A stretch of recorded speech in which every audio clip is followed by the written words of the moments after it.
Temu Home and Kitchen Finds unboxing and honest review looks tempting, but I would not treat the main Temu photo as proof by itself. This keyword has a strong bias signal, so the important part is filtering hype from real proof. For this kitchen item, I would check three things before buying. First, whether the listing shows the real size and material. Second, whether buyer photos match the promise. And third, whether low-star reviews repeat the same complaint. The first red flag is that thin materials and weak motors are the common failure points. The second one is that review photos should show real scale and not only staged countertop shots. If those show up more than once, the low price stops being the main point.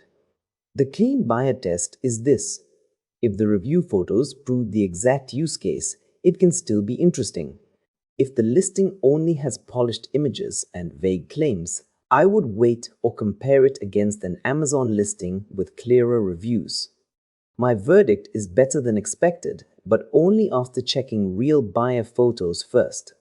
Based on the listing and review signals, not a hands-on test, I would only buy it if the product page clears those checks.